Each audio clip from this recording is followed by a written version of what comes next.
সাত তফসিল। ঠান্ডা না, শুধু শরবত হয়ে গেছে, চিনিওয়ালা জিনিস তো, চিনি দিয়েই। আরটা ওই যে গ্রিন টির কথা একটু ওরে বলে দাও, মগি আছে কিনা,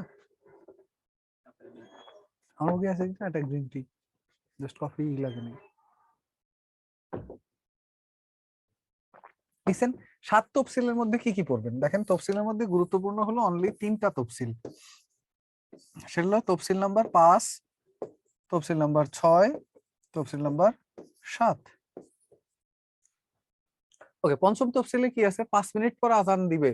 আচ্ছা দিক, 5 মিনিট পর আজান দিলেই সাথে সাথে আমরা ছেড়ে দিব, ঠিক আছে। ওকে, পঞ্চম তফসিলে লেখা আছে বঙ্গবন্ধুর 7ই মার্চের ভাষণের কথা।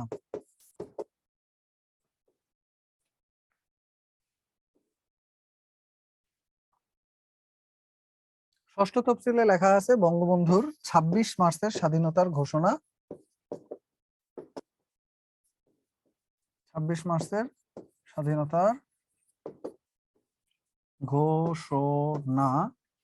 আর সপ্তম তফসিলে আছে 10 এপ্রিল মুজিবনগর সরকারের স্বাধীনতার ঘোষণাপত্র। 10 এপ্রিল মুজিবনগর সরকারের যে স্বাধীনতা, সেই স্বাধীনতার ঘোষণাপত্র।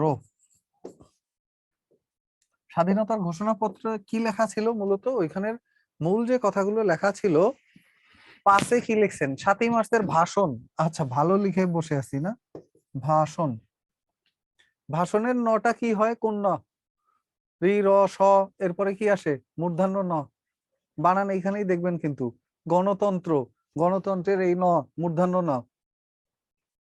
ক বর্গীয় শব্দের পরে মূর্ধন্য ন আসে, হ জ ম অন্ত্যেষ্টিয় এর পরে মূর্ধন্য ন আসে।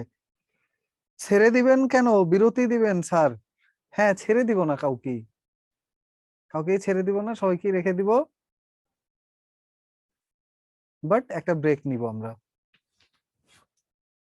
কথা বলতে চাই। আচ্ছা, কথা বলবেন, আমি একটু পরে, আগে যতদূর আমরা পারি একটু সামনে আগাই, না হলে জিনিসগুলো আপনাদের কাছে ক্লিয়ার হবে না। কারণ এত বইতেই লেখা আছে, এগুলা জিনিসপত্র সব বইতে লেখা আছে, আপনি দেখে দেখে পড়ে নিতে পারেন, কিন্তু কনসেপ্ট ক্লিয়ার হবে না বইয়ের মধ্যে পড়ে নিলে। এটা গেল স্বাধীনতার ঘোষণাপত্র। এই তিনটা হলো গুরুত্বপূর্ণ তফসিল। তফসিল কাকে বলে, তফসিল শব্দের বাংলা হলো ভালো বাংলা সংযুক্তি।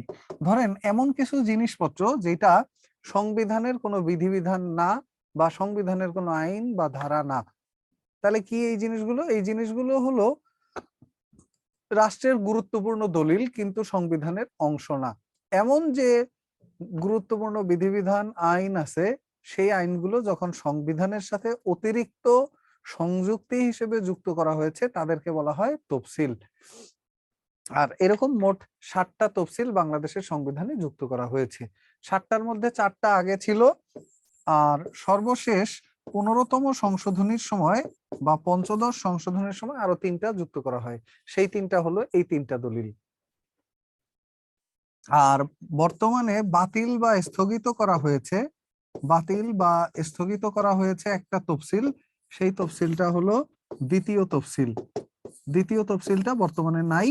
আর এই তফসিলে বলা আছে রাষ্ট্রপতি নির্বাচনের কথা। দ্বিতীয় তফসিলে বলা আছে রাষ্ট্রপতি নির্বাচনের কথা। বাংলাদেশে এখন আর সরাসরি জনগণের ভোটে রাষ্ট্রপতি নির্বাচন হয় না।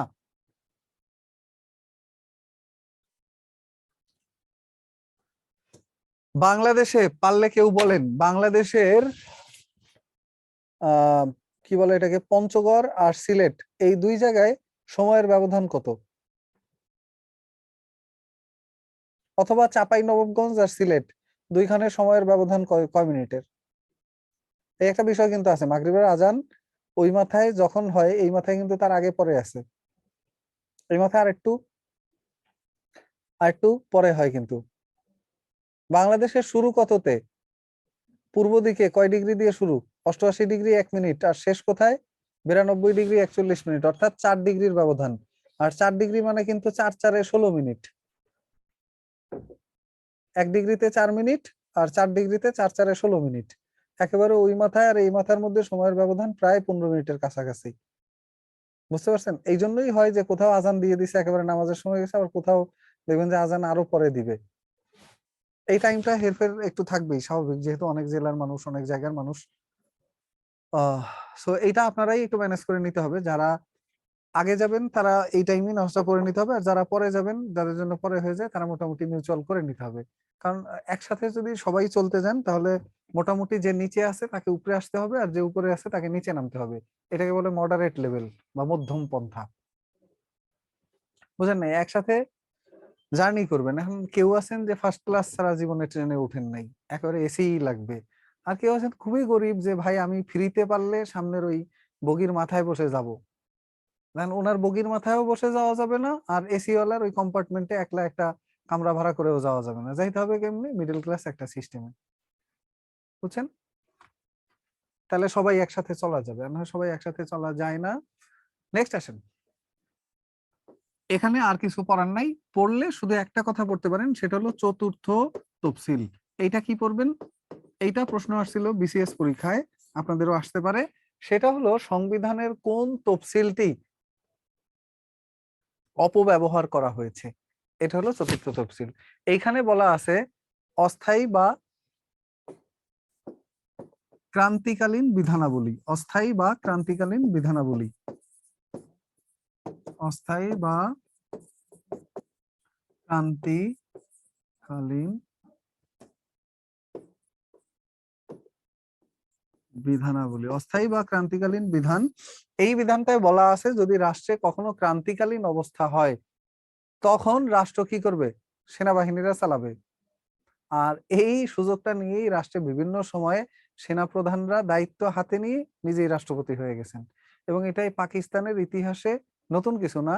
আইয়ুব খান 1958 সালে যখন সামরিক আইন জারি হয়, উনি আসছিলেন রাষ্ট্রের কি হিসেবে?